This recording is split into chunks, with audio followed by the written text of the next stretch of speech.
Funnels of Brazil, Book 2, Life After Hell, Chapter 22. Tobias, a Romance in Jail.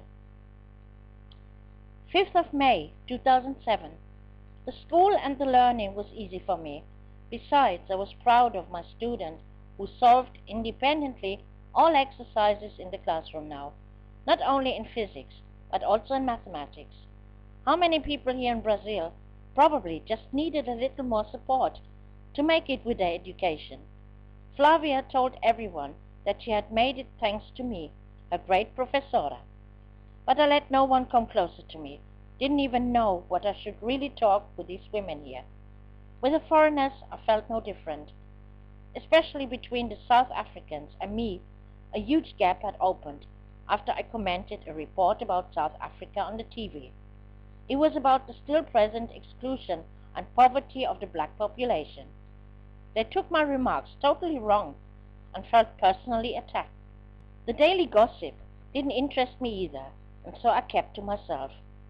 With Donna Marinalva I got a pretty bad quarrel after she simply went too far with her spitting and spat on the ground or on the carpet.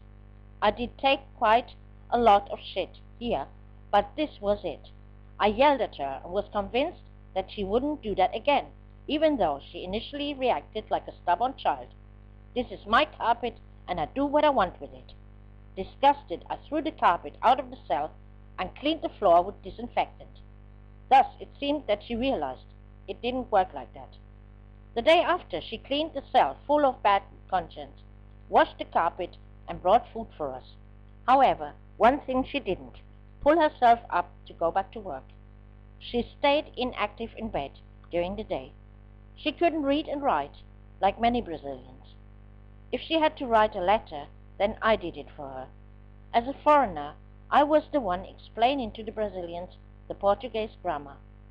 I love this country, but there are still many problems which must be solved. For Mother's Day, I received a task of the professora, since all courses rendered some contribution. I should give a eulogy for the mothers in Spanish and recite a dialogue with another participant of the Spanish course I still visited. Really just to pass the time, because I learned nothing new. I had no idea that on this day my emotional mood would be completely turned upside down. In addition to the graduating class and the Spanish course, I visited recently a dance course of Samba Rock. On the evening of the presentation, all courses would participate, and of course the Samba Rock class was also there. My dancing was not earth-shattering. It was probably because of the environment that I was quite impaired. So I was not amongst the selection of the elite, but I wasn't really sad about it. However, the partner and friend of our dance teacher had cast an eye on me.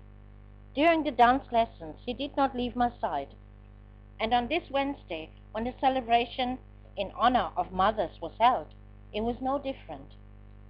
But Adriana, my presentation partner, tore me off Tobias' side right at the beginning of the evening, because we would perform our presentation as the start of the evening.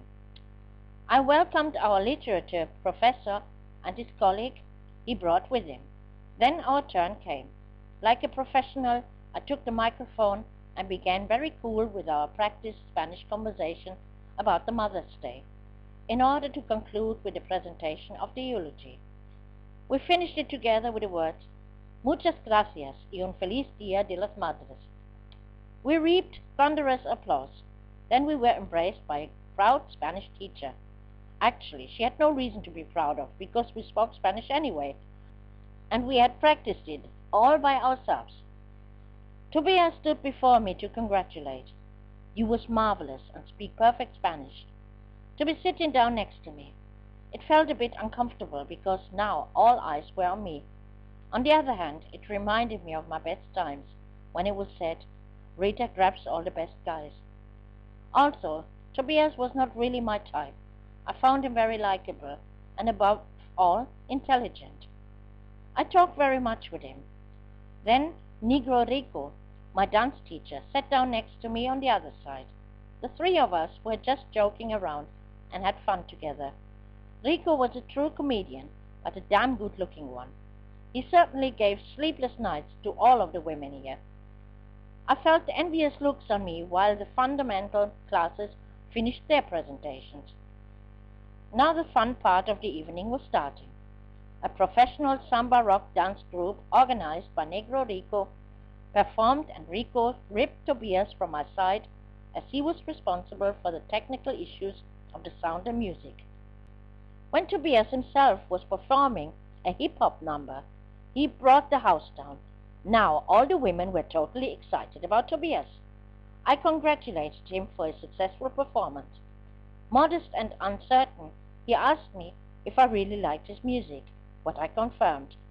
Then he wanted to give me his CD, but I waved him off, laughing and reminding him where we were and that CDs were not allowed here. He was surrounded by all women and idolized, and so I withdrew discreetly, went outside to smoke a cigarette, but could watch how Tobias craned his neck looking for me. When he saw me, he waved me over to him. Meanwhile, my Samba Rock class was performing, and Negro Rico made a great show out of it with 2 students. "Why don't you dance?" Tobias asked me. "This is just the wrong place to be dancing for me," I answered, whereupon he asked me nicely, "Will you dance at least with me?" This I could hardly refuse, and brought the Ruma kitchen really into cooking.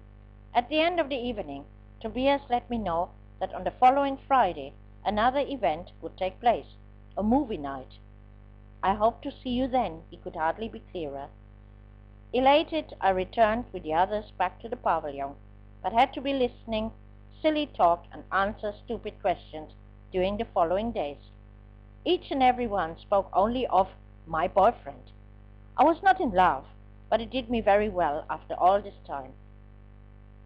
Although the onset of autumn could clearly be felt, and it was very cold, I already felt again a bad cold approaching me. I took advantage of the following cultural evening, watching a theater play, performed by professional actors. It was a very funny play, and I almost forgot that I was in prison. But the same night I was tormented by a nightmare that made me finally wake up to ruminate for hours. Again I wept bitter tears, and had a reason. Until the last minute I had been hoping for some sign of Michael for Mother's Day, that he thought of me, but yet again, like Christmas and birthday, nothing. It was the same with everyone else. Since Rosie didn't write me at all, my biggest worry was about my book. Of her I felt also betrayed and cheated. My fear was great to lose amongst all the other things I had lost, all my memories, the book. The last I had gathered all the memories of my life with. It was already light outside when I decided not to suffer any longer. From now on, I wanted to forget everything and everyone. This was exactly what I wrote to my mother, Rosie, and Michael. From Rosie, I demanded to send back my book. My mother I accused that she had never understood and was never really interested in me. Now it was too late. Also towards Michael, I now made the allegations. I wanted to spare him the whole time, but secretly harbored against him that he, by his conduct and the fact that he had broken his promise to me to stay in Spain, instead left everything, and by that had made a return for me impossible. Yes, I forgave him, but far from everything, now that he was in his desperate situation, that he didn't even have time to write a few lines, which I would have needed so badly. I didn't want to suffer any more by constantly waiting for the letters that would not arrive.